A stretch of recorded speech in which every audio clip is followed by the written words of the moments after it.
Assalamualaikum, selamat pagi semua. Hari ini kita akan belajar tentang cara menganalisis data kualitatif atau data yang bentuknya berupa teks yang panjang. Nah, karena definisinya sendiri adalah data yang berupa teks yang panjang, maka langkah pertama kita harus menulis transkripnya terlebih dahulu. Jadi, kalau wawancaranya berupa audio, kita salin dulu dalam bentuk teks. Kemudian kita baca transkrip tersebut, kita beri label mana-mana yang penting, kita kelompokkan label-label tersebut ke dalam kategori-kategori yang serumpun. Kemudian kita rangkum hubungan antar kategori tersebut dan hasil dari rangkuman itu kita tuliskan dalam analisis penelitian kita. Oke, kita mulai step by step-nya ya. Yang pertama menulis transkrip. Cara menulisnya, kita ketik keseluruhan hasil wawancara dalam bentuk transkrip. Kemudian kita dengarkan ulang sambil membaca transkrip tersebut untuk memastikan bahwa apa yang kita tulis sudah sesuai dengan yang dikatakan oleh narasumber. Kalau misalnya waktu wawancara kita agak informal sedikit, ada bercanda-bercandanya, itu boleh langsung dihilangkan dalam step ini. Nah, kemudian bagaimana cara membacanya? Pertama adalah baca secara keseluruhan agar kita ada gambaran umum mengenai hasil dari wawancara kita. Kemudian kita tuliskan dulu kesan pertama dari apa yang sudah kita baca, baru kita baca ulang dengan lebih teliti. Setelah itu kita tandain dengan label. Nah, hal-hal apa saja yang perlu diberi label? Yang pertama tindakan. Tindakan itu yang dimaksud dengan tindakan adalah jika suatu perusahaan atau narasumber tersebut bereaksi terhadap suatu peristiwa, misalnya apa yang mereka lakukan setelah terjadinya COVID ini, begitu kan? Kalau aktivitas itu aktivitas biasa, kalau konsep itu yang terkait dengan teori, kemudian perbedaan, pendapat dari narasumber itu sendiri, misalnya kalau menurut saya ini penting ya, gitu, atau kalau menurut saya ini kok gini, gitu. Kemudian proses, misalnya alurnya, oh kalau untuk klaim pengembalian produk, ini ya berarti yang harus dilakukan A, B, C, D, itu proses ya berarti. Juga yang menggambarkan karakter dari seorang narasumber. Nah, selain itu kita juga boleh memberi label terhadap hal-hal lain yang kita anggap penting.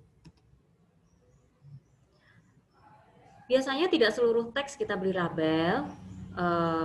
Bagaimana cara menentukan bahwa sesuatu itu penting? Itu biasanya kalau dia diulang beberapa kali, kalau dia memuat informasi yang mengejutkan, kita belum tahu sebelumnya. Kalau narasumber mengatakan bahwa hal tersebut penting, kemudian kita pernah baca di teori sebelumnya, kemudian kita ingat, oh ini kok sesuai dengan teori marketing yang ini atau teori finance yang ini, nah itu kita catat atau kita beri label. Alasan lain yang relevan. Nah, jangan lupa bagaimana cara kita menentukan label atau membuat pertanyaan ini, kita harus tulis di metodologi penelitian. Maksudnya begini, untuk penelitian kualitatif itu kita boleh membuat penelitian itu dengan bebas. Misalnya kita menanyakan nih, Pak, menurut Bapak kinerja karyawan itu faktor-faktor yang mempengaruhi apa saja? Itu kan pertanyaan terbuka banget ya. Nanti manajernya bisa menjawab menurut saya A, B, C, D. Atau bisa juga, Pak, kemarin kan kami baca-baca buku nih, ternyata kinerja karyawan itu dipengaruhi oleh 1 sampai 10 hal ini. Menurut Bapak mana yang paling penting ya? Gitu misalnya.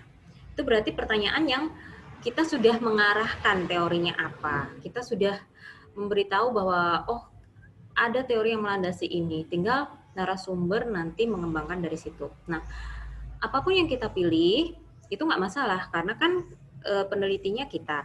Tetapi pastikan bahwa itu kita tulis di metodologi penelitian.